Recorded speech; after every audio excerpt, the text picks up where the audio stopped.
Some people will never be rich, and no, it's not about where you grew up, who your parents are, your gender, or the color of your skin. Let us explain.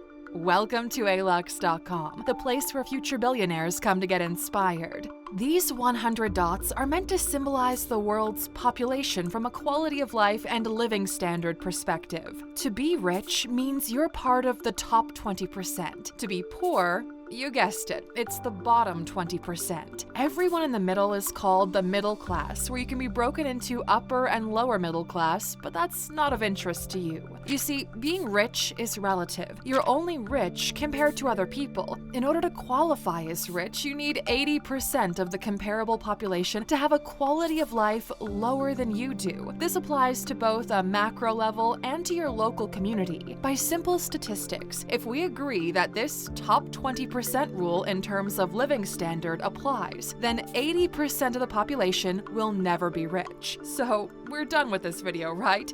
Well, there's more to the story. Because we judge our wealth and quality of life compared to others, the laws of this basic math simply doesn't allow everyone to be in the top 20%, because then it wouldn't be the top 20%. Make sense? Technically, if you compare the quality of life we enjoy today from a time perspective, almost everyone on planet Earth has a higher standard of living today than someone who lived 100 years ago. Here's where the mind-blowing part happens. Unless you're in the 0.001% of the bottom of the population, you're enjoying a higher quality of life than most kings and queens to ever live. If you were a king in the 1600s or before and you got sick, you basically winged it through witchcraft and alcohol. Life expectancy was under 40 years, and most diseases would kill you because witchcraft wasn't that crafty. It took 200 more years for us to begin developing medicine. So yeah, while we've been living better than kings with our cell phones, electricity, access to water, travel, and without traditional slavery for a while now, but you don't feel rich because the top 20% rule applies. You're only rich if you're doing better than your peers. But Alux, what does it take to make it to the top 20%, and why aren't more people willing to do whatever it takes? We're glad you asked that question, imaginary voice in our head. Well, it boils down to two simple truths, and one of them is a lot harder to digest than the other. Here's why most people don't make the leap into the top 20% in terms of living conditions. 1. On a macro scale, it's about access to resources, information, religious culture, and infrastructure. This is why everyone in Switzerland is considered rich compared to everyone in South Sudan. Poor people love this argument because the reason for their poverty lies, generally speaking, outside of their control. The government is corrupt, and instead of building effective departments to better the population, they're wasting money and keeping everyone poor, which is factually true in most of these struggling countries. But there's a second truth that's a lot harder to digest, and this time it's not on a macro level, but it boils down to your local community. 2. On a micro scale, the reason why most people don't become locally rich is that they aren't willing to learn and make the sacrifices required for success. Yep, we're going there. It's only a small subset of the population, usually male, who are willing to sacrifice decades of their lives, embrace high levels of risk with a very small chance of success to break out of the general population for financial and societal gain. This happens both in rich countries and in poor countries. Anywhere you look, you can find examples of people who come from nothing and molded themselves into greatness. So we know it can be done. What most people choose to ignore is the dramatic level of sacrifice and discipline required to make the leap.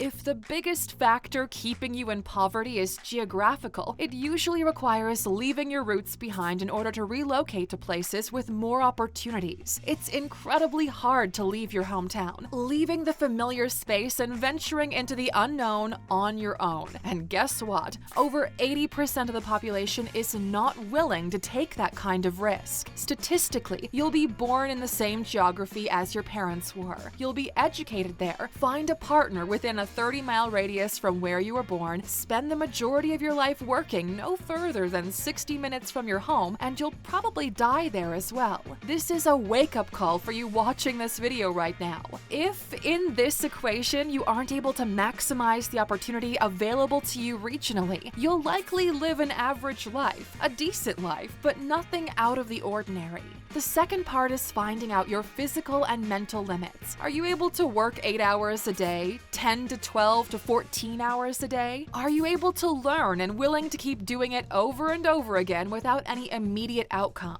This part relies on being able to delay gratification, a concept the 80% is not familiar with. Money, success, and fame are a delayed gratification long-term game, which relies on doing work that compounds over time until a certain goal is achieved. Basically, are you willing to sacrifice the present for the future? How much sacrifice are you willing to make? Are you willing to work when others are partying? Are you willing to learn skills that add value instead of being entertained? Are you willing to be ridiculed and laughed at for your efforts, knowing that practice and failure are all parts of the journey? Most people are not. Most people wouldn't even try, and out of those who do, a good portion will quit at different stages of the process. But here's the catch. Because richness is a delayed gratification game, you only win at the very end. If you quit at 20, 50, or 80%, you don't get anything. Wealth is the prize for bearing this sacrifice successfully and coming out on the other side. There needs to be a reward for those creating value for everyone else. This is how our society works, and that's how you will. There's also a good portion of luck and timing involved as well, and these two go hand in hand. If you're watching this video, you already won the luck part. If you survived until now, you're lucky. If you don't have a major physical or mental disability, you already won the luck part. You have access to technology, to curated quality information, and the largest marketplace for opportunities humanity has ever known. Every generation gets its own unique opportunities to build wealth. For us, it was the internet revolution. If we were born 20 years earlier, we probably wouldn't be able to connect with you the way we are. If you were born today, social media the way we know it might end up being a mammoth, and your opportunity may lie in the gamification of the metaverse. This is why you have to understand timing as well.